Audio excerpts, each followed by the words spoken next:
इसको स्थूल बात के रूप में ना ले, क्योंकि हमें याद है कि बैच के बारे में बाबा ने पहले भी जब मुरलियां चलाई, तो हमने भी एक समय था जब कहीं भी घूमने भी जाते थे, फैमिली वालों के साथ भी जाते थे, तो बैज लगा लेते थे। लेकिन हमने ऑब्जर्व किया कि बैज लगाने से कोई खास सेवा तो होती नहीं। बैज लगाने से कोई नहीं पूछता कि क्यों लगाया है, और ही बल्कि लोग थोड़ा सा अजीब सी नजरों से देखते हैं, या दूर भागते हैं, या डरते हैं कि पता नहीं ये भी अपने कोई कल्ट में हमें शामिल करने के लिए कहीं हमसे कुछ कहने ना लगे, है ना। तो उस तरह से बैज लगाकर वाकई में क्या सेवा होती है, क्या हुई है? आप ही अपने अनुभव से बताएं, एक्सपीरियंस से बताएं कि जो फिजिकल हम बैच लगाकर घूमते हैं या घूमे, तो क्या उससे कोई सेवा हो सकती है? उसमें हम लोगों को अगर बाहर से संदेश दें कि पवित्र बनो, दैवी गुण धारण करो और अपनी काम अग्नि को बुझा लो, तो क्या मान जाएंगे, बदल जाएंगे? नहीं। तो ये कौन से बैच की बात है? ये बैच है आपकी स्मृति का।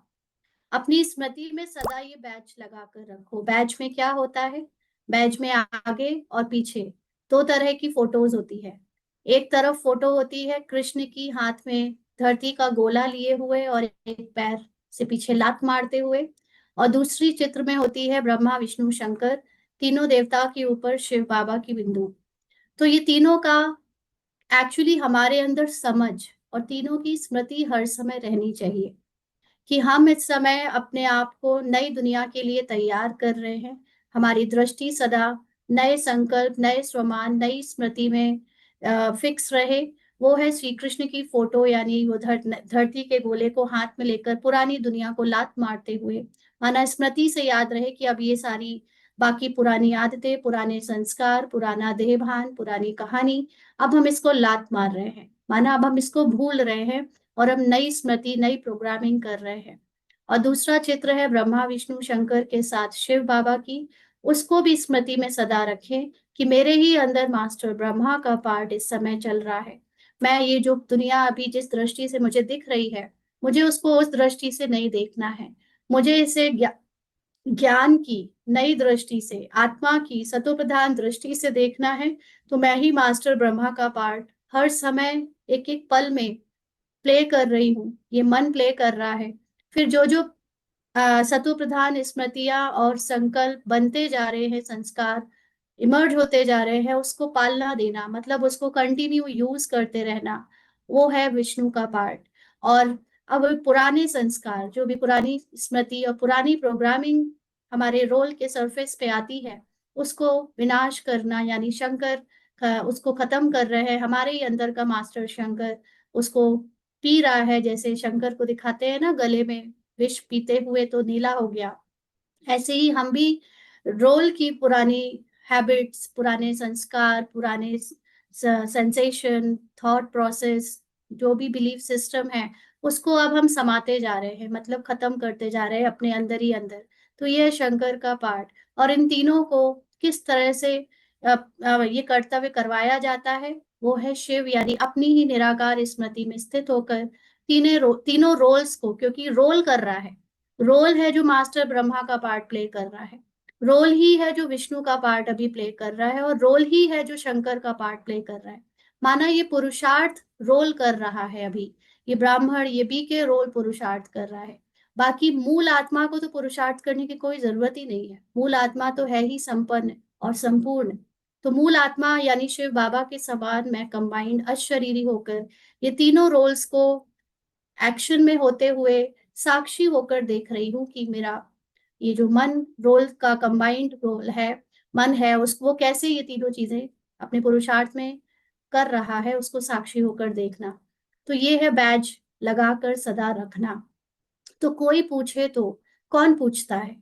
वास्तव में बाहर हमारे एक्सपीरियंस में तो ऐसे कोई नहीं आया जो कोई पूछे कि ये बैच क्यों लगाया हुआ है ना। और बैच भी लगाया है तो उसके बाद वो समझने के लिए इतना तैयार हो कि हम उसे समझाएं कि देखो ये है, ये वो है, और उसको समझ में आ जाए। बड़ी बात तो ये कि समझाएं तो उसे समझ में आ जाए, ये भी बहुत बड़ी। अच्छे अच्छे ज्ञान लेने वालों को तो समझ में नहीं आता, और वो जो पूरी माया में डूबे हुए हैं उनको क्या समझ में आएगा? तो बात उनको समझाने की नहीं है, बात है अपने ही अंदर के थॉट्स में, जो पुराने थॉट्स हैं, जो पुरानी अज्ञानता की बिलीफ सिस्टम है वो जब आए तो उनको समझाओ कि अब हम इस दुनिया को काम अग्नि की आग से बुझाने के लिए फायर ब्रिगेड का काम कर रहे हैं।